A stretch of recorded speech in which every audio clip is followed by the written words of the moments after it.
So we begin. Hello, everyone, and thank you for joining us today for the Unheard Voices panel discussion. I'm delighted to be joined by three fantastic panelists with me, and I'll be your host today. So I'll begin by introducing myself very quickly before I pass on the mic to our speakers for the day. So I'm Nidhi Gulati. I'm a human-centered design practitioner and social impact strategist. I have worked in the built environment space or sustainable and just cities arena with a particular focus on public spaces that includes, obviously, our mobility systems and our transportation infrastructure. I'm a strong believer in the idea of just cities that place human well-being, particularly for the most vulnerable people, front and center. And to do that, we need mechanisms to capture those voices beyond those we already have in place. Without this targeted approach of bringing in the unheard voices, our cities will continue to represent the thoughts and visions and needs of only those that have power and prominence. I'm a born and raised Indian and an immigrant to the United States. And coming from a conservative and strong patriarchal culture, my personal mission has been to bring in the voices of women and girls to the table. So when we think about city planning and urban design, the planning manuals that we tend to follow often set the stage for development. And then we think about who wrote these manuals, and they were largely created by men. Decisions that were then made by men, in some ways, the hoarding of power for one gender, leaving outside women and other gender minorities. And so we've created these environments where we must spend most of our time, and yet many of us don't feel comfortable in. And this by no means is the story of India alone. In slightly different forms, it is the story of the world. So we imagine a world where, half of the world's population is living in some level of discomfort constantly. And now we imagine the opposite. So that has been my task, because it's not simply about inviting women to public meetings or hiring women for planning jobs. It's about reshaping those jobs and reshaping those tools to much better match the needs of women and to center their sense of comfort and belonging into our cities and how we develop our cities. So that's what I do, and that's the voice that I will bring to the table. But as I said, I'm delighted to be joined by three panelists here. We have Hamdan Majid. He's the managing director of Think City, a social purpose organization with the mission of making cities more people-friendly, resilient, and livable. As a regional city-making agency, Think City provides urban policy thinking, management, and implementation of urban solutions while advocating for change in the ways our cities are planned, curated, developed, and celebrated. You have been actively involved in the shaping of urban policy and plans in Malaysia, including what some people might know about the plan Penang 2030, a state government initiative with the vision of a family-oriented, green, and smart Penang. Prior to assuming this role as managing director of Think City, you were the director of investment at Khazanah, where you led the regional office in North Malaysia. We're also joined by Ada Parrish. Ada is a futurist, artist, activist, and chair of Mental Health First Aid in England. An enthusiastic curator of people, patterns, and stories, her current interests lie in the anatomy of transformation and innovation. Her work sits at the intersection of ancient wisdom, living systems, and ingenious community practices, digital and emerging technologies. She's a co-founder of ISM Earth, an artist in residence at SB Cast. In 2020, Ada was long listed as one of the most influential women in UK technology. And also in 2018, she was recognized as one of UK's top 100 Black and minority ethnic leaders in technology. And finally, we're joined by Alex Stephanie. Alex is the founder and CEO of Beam, the world's first crowdfunding platform for homeless people. Since launching in 2017, Beam has been 2 million in donations, helping hundreds of homeless people secure homes and start work in sectors facing skill shortages. Beam has won numerous awards, including a prestigious Queen's Award for Enterprise and Best Financial Inclusion Startup in Europe from MIT. Before Beam, Alex was the CEO of Just Park, where he led the largest ever crowdfunding round for a tech startup at the time. An expert on sharing economy, Alex is the author of Business of Sharing, which was published by Macmillan in 2015. So with this, I will hand it over to you, Hamdan, to really set us up for this conversation on bringing in unheard voices through the work that you've done. Thank you very much, Nidhi, for your wonderful introduction and contextualizing the discussion today.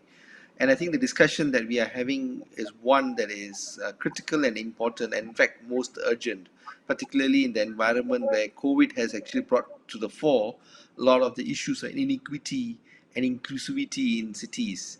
As we all know, that urbanization has been one of the most significant driving forces of recent global development.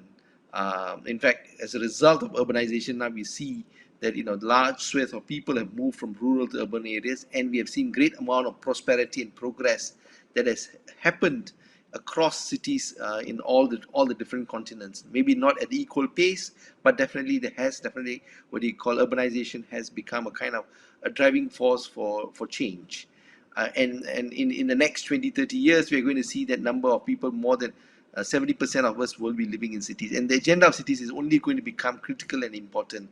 And it's in that context that I believe that it's urgent and important that cities needs to become these places of hope and possibility, not only for the rich and the able, but rather it should be a place that values all people and needs that contributes equally, because I think that is going to be the critical pathway, that the agenda about making cities inclusive is become a kind of focal point. In fact, I think the United Nations Sustainable Development Goal 11, there's a great clear emphasis on where it calls for inclusive, safe, resilient, and sustainable cities.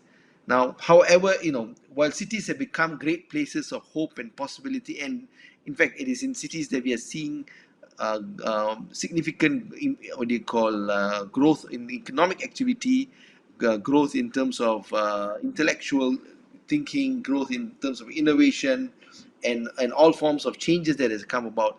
But cities also is a place where we are seeing contradictions, and cities are giving rise to extreme amounts of externalities, where one of the issues that we deal with, aside from the fact that about environmental and externality about waste and pollution, is about the issue about inclusivity in cities. It is not by design, maybe, but by outcome we definitely see the case that there is a tendency for the current approach and model to exclude a large number of people who are critical actors in making cities a great place of hope and possibility. In fact, to be that wonderful place where we want to converge. And the challenge then lies then, how do we respond? These are the facts and this exists. How do we respond to change this kind of inequity that is either seen or unseen? Some of this is being seen in the legislated environment with guide and the new standards and guidelines to ensure that you design the city for all.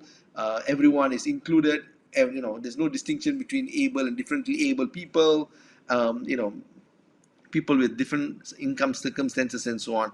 But the way the cities have grown is that there is a kind of fault lines of how inequity is becoming institutionalized. We are seeing spatial exclusions, or lack of inclusions. By virtue of how cities develop between the rich areas, poor areas, the gated communities, the non-gated communities.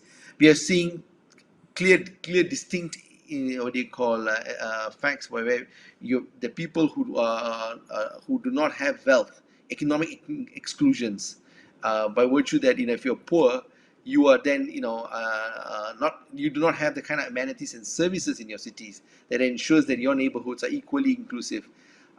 Mixed-use neighborhoods are not clearly welcomed. There's always the argument between to say that the rights of rent property owners and people who earn rent and so on versus the needs of the people who actually need the spaces. We have seen in the case of the property market, we have seen the case of how we have financialized the whole sector so much so that people do not have homes. And I think some of Alex probably has much to say about that later in the conversation. So there's a kind of disparity that exists that needs to be really, what do you call, addressed at the core of it. And at the core of it, it's about a society that does it have a heart, and a society that values everyone, and a society that stands up for justice. That's rooted on social justice to ensure that no one is left behind. While these ideals are being what they call spoken at the global arena, at the United Nations, and we see in all of it reflected in planning documents. Even our planning processes, yes, they have all forms of ways to ensure participation, but it seems to be inadequate. The question then arises: what now needs to be done? And I probably allow my other panelists to share their thoughts, and then we can converge in terms of thinking about what could be the response to address these issues. Thank you, Hamdan. That's right. I mean, the place of hope and prosperity is what we think our life in cities is going to be, and it's kind of phenomenal to think about that tension that we move to cities for that possibility of hope and prosperity, for their diversity, for their melting pot. And yet we often find that there's a resistance for that constant change to occur, for that diversity to be continuous. We always find that there's that resistance to change. So we move to city for change, then we resist change. And it's that battle that we're always having. So thank you for setting us up so well. Ada, we'll move to you now and tell us in your work as a curator of people, patterns, and stories, working at the intersection of community practices and emerging technologies, how have you seen voices get unheard, and how have you brought them into the fold through the work that you do? Thank you. Thank you for having me here. And I just wanted to pick up on some of the points that Hamdan made. So for me, I think a lot of this starts with recognizing that we need to change our language, because we use language as a coding material. And when we talk about, a lot of times we talk about ethnic minorities or minorities, but actually reframing that as people of the global majority has a shift in our understanding of the value and potential impact of those people. So I think that that's a great starting point, because when a lot of organizations, a lot of places talk about we need to create inclusive societies, but that doesn't go far enough, because we don't need just inclusive. We need societies that are places of belonging, because inclusive just means that you can have tick boxes to say, well, we've got this amount of people or we've got this amount of people, but actually what's happening. So when you start to think about reframing the language, reframing the narratives, and then creating communities of belonging, what you start to get is a shift in this understanding of what are the hierarchy of needs, because traditionally the hierarchy of needs are based on this idea of the hero's journey: one hero, one narrative, one journey that is going to save everybody. What we've seen through this pandemic, and this pandemic is not anything new in the sense of its global instability, and what we've seen is that there's a shift to understanding of how do you then start to bring those other voices, other ways of knowing, other insights, other experiences, into the fold. Because when we talk about culture, what are we talking about? Culture to me is about the collective stories and narratives and lives and experiences of those others, including myself. I include myself in that. Because what we need to do is we need to understand that societies and cities are not fixed. They're not, we tend to think of them as people tend to think of them as machines, but actually they are living systems. And so that's what I'm starting to do in terms of the work that I do, is get people to recognize that cities, that cultures, that organizations are living, breathing systems. That what you do is you start to bring these other voices in. We talk about in terms of technology, we tend to hear a lot and talk a lot about blockchain. But what is blockchain? It's a decentralized system of trust and transparency. And so, when in the work that we do, we tend to talk about the creation of human blockchains, human cultures and cities, environments that are decentralized, where everybody's voice has value and is brought into that. So, one of the things that we're doing in our work is we have created, and we're creating more collabs that are pop up innovation labs, where we bring people who have those different voices, different experiences to into the discussion, so that we can co-design the futures together.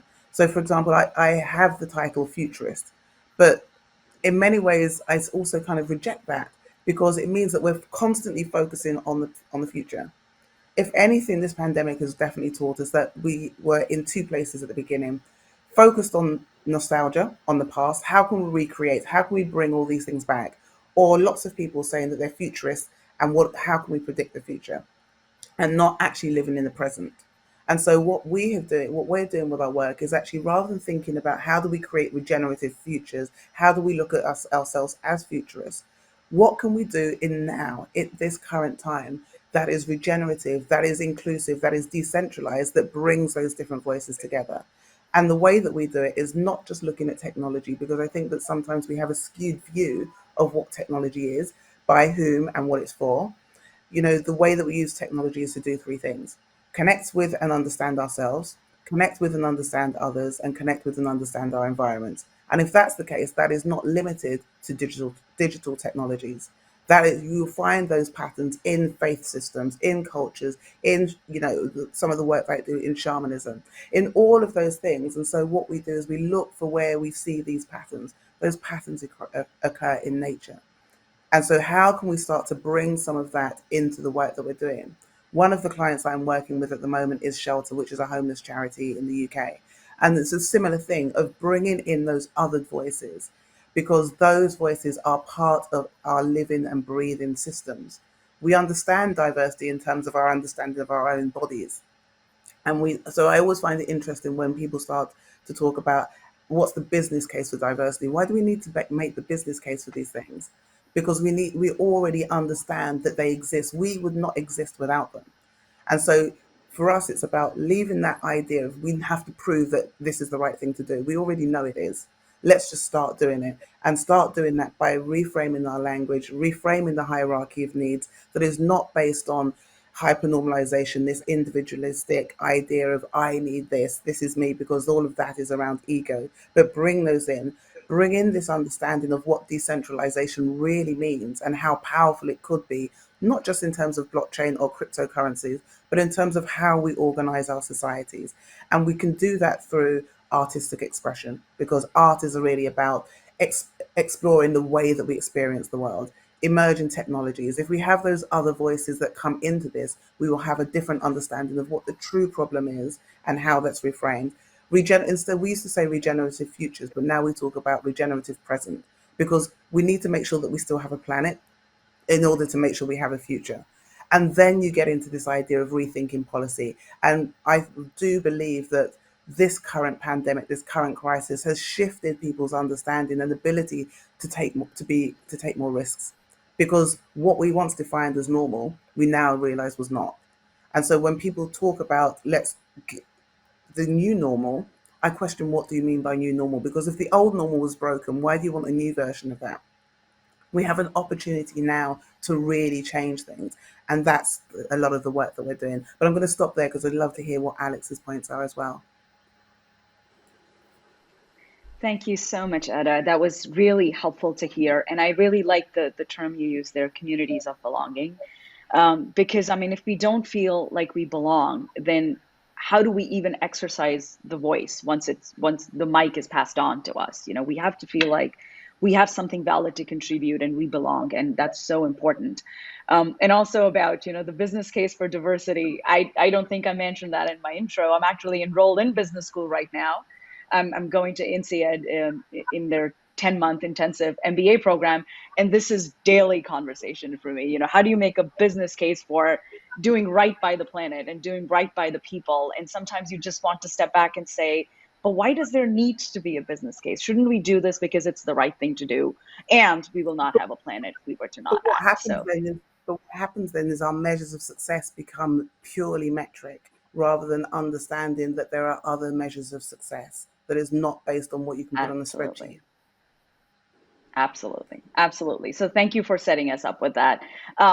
Alex, so we pass the mic to you now, and we want to really hear about your on the ground experience, working with people experiencing homelessness, helping them secure homes and work. And I was just looked at Beam and I'm completely in awe of the work you've been doing. So tell us some stories of how you've been elevating the unheard voices.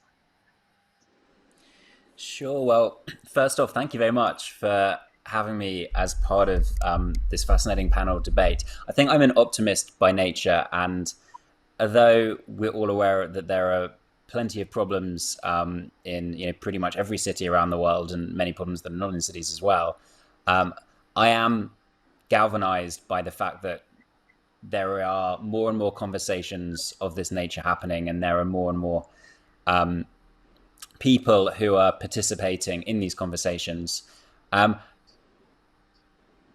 I look at some of the biggest problems in society, and maybe I'm overly reductive, but I sometimes think we all know there are many people that that need a lot of help. We all know that there are many communities that are marginalized and so on. We also know that there are lots of people who care about these issues. You can go into any village, town, city in the world, and issues like discrimination and inequality trouble people, and people want to make progress on these things. And increasingly, there is the money to invest in these problems, and there is the buy-in from corporates. And so sometimes I think, well, why have we not made more progress? And I think I approach that question, I guess, from a technologist's viewpoint, which is that some of the problems we've been talking about are very complicated and are very large. And I do feel with problems like inequality, lack of opportunity, long-term unemployment, homelessness, many others, they are big and complex and need technology and data to solve. In the same way that we would never think about solving urban logistics or cancer diagnosis without technology and data, I would argue that we also can't solve problems like homelessness without technology and data. Now, I'm not saying it's the only answer or that it's the full answer. I'm saying that it's part of the answer, and that if we're not bringing in technology and data, we'll never solve these things affordably, safely, and at real scale. So I've been working for about 10 years in the technology sector. For about the last 4 years, I've been running a social impact startup called Beam. And please do check it out. The website is just beam.org. And we started off working with people living in homeless hostels and women's refuges here in London. And since then, we've started working with other groups in other parts of the UK, and we're building a model that will scale to provide a service on both employment and also housing to groups as diverse as people with disabilities, refugees, and in cities ultimately all over the world. We also have a lot of inbound interest in the service from US cities, and we're kind of working out currently how we can best expand and bring this service to other groups. So what actually is Beam? How does it work? Well, we partner with government. We work directly with more than half of the local authorities in London, some cities outside of London, also central government. And they, of course, have touch points with various different people who are receiving benefits or receiving other services. They refer these individuals to the Beam service. And in some ways, we do something really quite simple. We'll allocate them an individual who will sit down with them, who will work out everything that they need to progress their life situation. So every financial barrier. Those could be things like childcare. They could be things like training or transport or tools. We then fund those things on our website, which is beam.org. And we have an algorithm that splits all the donations that are coming in between the different people using the service. So everyone gets the funding that they need to achieve the goal. And then we support them either into a job or a stable home. And we have partners with companies and we have partners with landlords to allow us to do that. So there's a couple of things here that I think are relevant to this conversation. The first is how we use storytelling. So if you were to tell someone there are 320,000 homeless people in the UK, that doesn't necessarily mean a great deal. Whereas once you start actually explaining who these people are and giving them a platform where they can tell their own story, suddenly one person's story becomes more powerful than one data point. And if you go to beam.org, you can see that everyone has a story, a place on their profile where they can talk about their experience and talk about their aspirations. And we're trying to really shift the narrative on these problems from one of sort of negativity and victimhood to one of empowerment, where people can say, yeah, sure, I happen to be homeless right now, but these are my ambitions, these are my skills. And I think we live in a time where people are more open to hearing these voices, both at a sort of individual consumer level, but also at a corporate level. And we're partnered with huge listed businesses in the UK and some of the most prestigious scale-up technology companies who are coming to us to hire from talent pools that have been ignored, neglected, overlooked, at times humiliated since the beginning of time. And for me, that's really important. And I think there are a number of reasons why viewpoints are shifting, and we probably don't have time to go into that, but they are shifting. I think maybe not fast enough, but they are beginning to shift, which I think is really very exciting. I don't know if I'm allowed to share my screen, but I'm going to try and share my screen, and if that's possible. Is that possible? Maybe not. I'm In not that sure case, it is. okay. In that case, I'll keep going. I'm going to put the link into the chat in case it is possible to share it with people watching. So what I've just shared is a link on beam.org, which basically shows the 450 plus people who've used the service and successfully got into work or a home. And it shows their profile pages, their stories, all of the costs broken down that were raised through the platform. And that's ultimately what we're most proud of. It's driving that real human impact.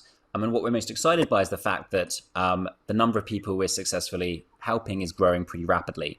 It took us 18 months to support the first 30 people into a job. These are people who'd been out of work on average more than 5.5 years. People with all kinds of other challenges, from severe mental health problems to victims of FGM, self-harming, almost everything you can imagine and more. And it took us 18 months to help the first 30 of them into a job. Now we help around 40 to 50 per month. And we're growing that pretty quickly. So if we keep growing, we think we can really begin to move some needles on this. We've also done we did a report with McKinsey that came out last year. And that's looking at both the efficacy of the model, which we think is more effective than any model out there, supporting very long-term unemployed people into work.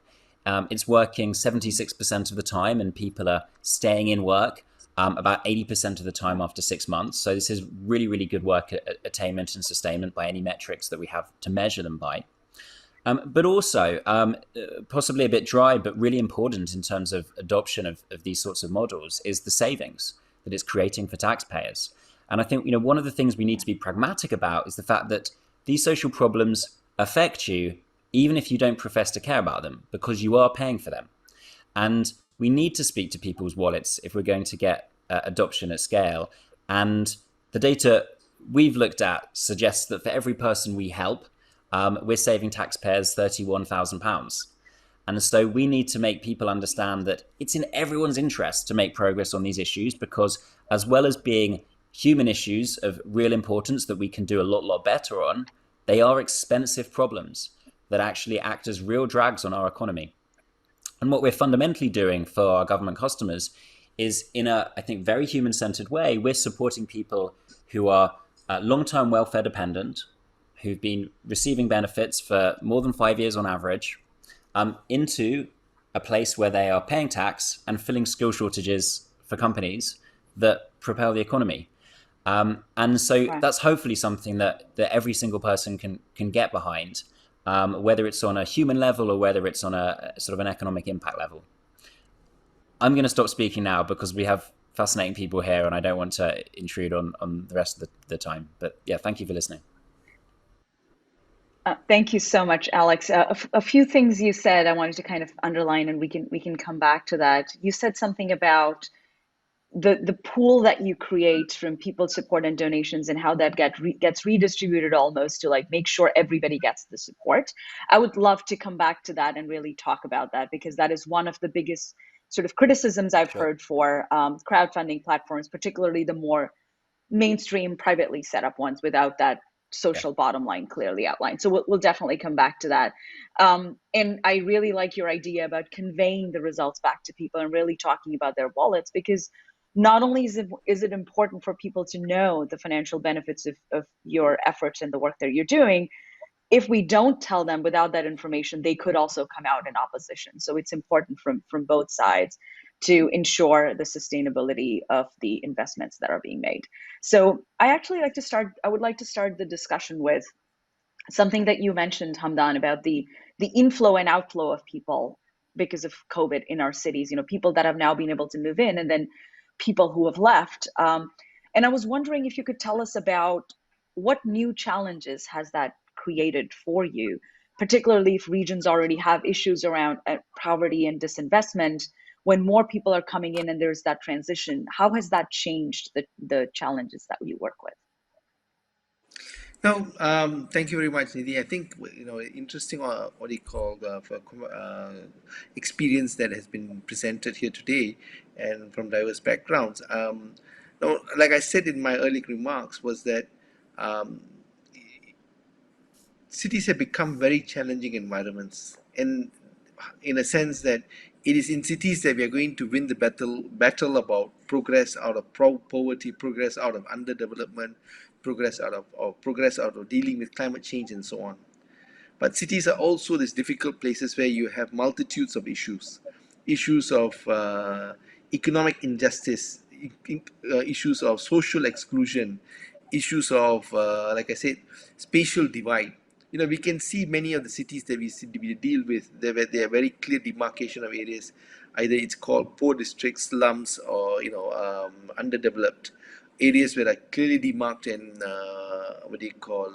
affluent areas. In fact, it goes to the extent where there's even security and protection for these people at the expense of the rest of society. We also see the issues with regards to, in a sense that how do you ensure that all of the different people have equal rights to economic participation? Because everyone needs a job. Job brings dignity to a person. It brings meaning to their existence. It brings meaning to being part as a citizen. The whole idea of being part of a state, of a city, is that they are vested with their rights. And what does those rights mean? The right to livelihood, the right to shelter, the right to live in clean environment, right to have access to services, the right to move around freely, the right to have ability to have places where people can converge and meet and so on. And this is the challenge that we live in a sense that you spoke from your experience being in a business school, where there is a kind of contestation in cities at the macro level that we see. The whole idea of every square inch of the city we are maximizing profits, as opposed to optimizing outcomes. Maximizing profits is to a few people. Optimizing outcomes is to ensure that society as a whole exists as what they call as a whole. And there are plenty of issues that exist in the commons, while we respect what they call private property rights. But what has happened around the world that we see is that more and more that the issues of the the less privileged is either not seen, not heard, or not felt. And even to some extent, if I may say this, that it may be even casted at a very micro scale to just only look at those people who are either refugees or homeless. But there's a larger segment of the society in many parts of the world where your everyday person who is living with bare minimum out of whatever that they can. In fact, survival for them, in fact, like what you said earlier, they move with the hope of progress and finding betterment to their lives. But maybe yes, relatively from their rural setting, they may have the immediate period they may have gotten some progress, but with better clean water or access to electricity. But their existence is becoming meaningless by virtue that they could be much richer being in their original environments and so on. So I just want to also to just not think also in the context of this whole issue of inclusivity in cities in a broader scale, that maybe that number could be quite staggering, where 60 to 80% of the people are being excluded by virtue of the fact that the concentration of wealth, concentration of power, concentration of rights.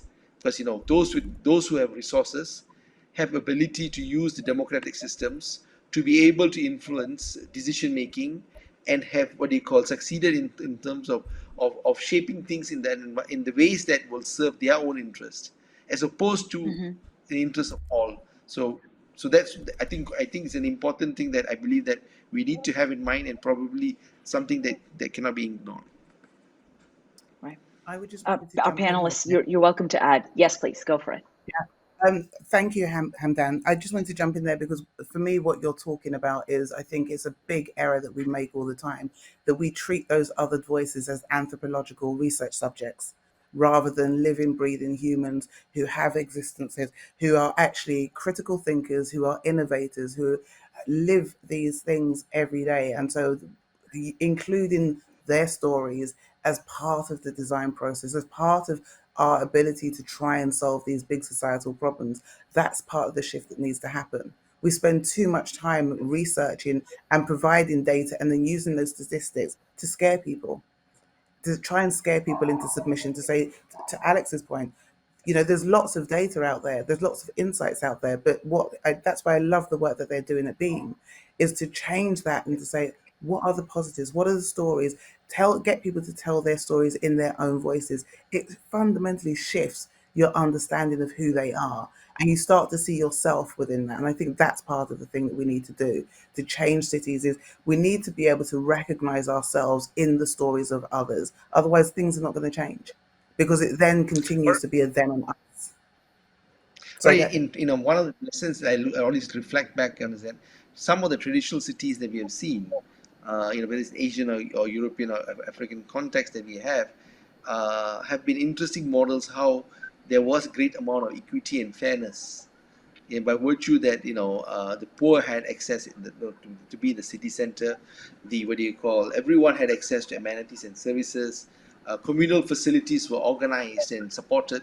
In fact, you read history, you find that there's a lot of lessons that says that there was a lot of care for the underprivileged, by virtue that you didn't see swath of people dying out of poverty or hunger and so on by recorded history. So there's a thing that nature, that how the modern approach or the current approach of how cities are being perpetuated or being developed needs a fundamental rethink, whereby what you call, there needs to be greater amount of ways in which, whether you use technology, whether you use different means, not only allow for participation, but rather to ensure that everyone who is a citizen in a city, a city stakeholder, has not only rights, but rather those rights are realized by virtue of their everyday existence. Right. And I completely agree. I think in so many ways we've kind of institutionalized those social divides that used to exist before. They're now policy documents. So they're more subtle, but they're much more institutionalized. They've become part of how we even think about our cities. And thereby, our approach to solving those has to be very different. So I'm going to pose another question, and maybe Alex, you can start us up on that question. Is like, building the confidence in the voices that have been unheard for so long to tell their story. How do you actually build the confidence that your voice matters, your story matters? Because if you've been part of a population that hasn't been looked at as, equal humans or whatever however we want to think about it, tell us, how do we build that confidence in those communities?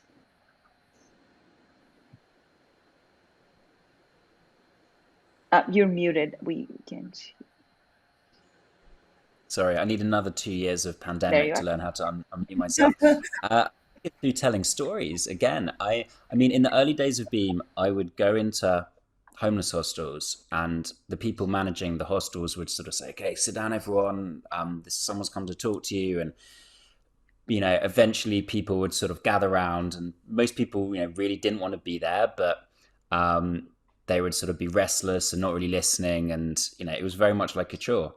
And then I would generally start by sharing a story of someone that we'd worked with in their own words, in the first person. And people were wrapped within a minute. And then that same group of people at the end is forming a queue to ask you questions. Of course, bring in people who've been through the service themselves, who can genuinely talk firsthand about their experience, and it's even more so. And so we have a program called Community Champions that we're now beginning to get going now that social distancing restrictions are becoming gradually relaxed, where people can hear other people's stories. But I also think that's something that technology can do really well. If you are joining the platform and you are a refugee from a certain country, or if you've been long-term unemployed and you want to become a plumber, then we can actually use technology And we can take advantage of the fact that smartphones are increasingly ubiquitous to share stories that resonate with you, to build up your confidence and say, actually, yes, this is going to be the time you make it. This is the inflection point in your life. Now, when people join the platform and they start raising money, they receive on average about 250 donations from strangers, people, but also companies. But they also receive messages. They receive on average more than 90 messages from strangers. And these are bundled up and sent on to the people.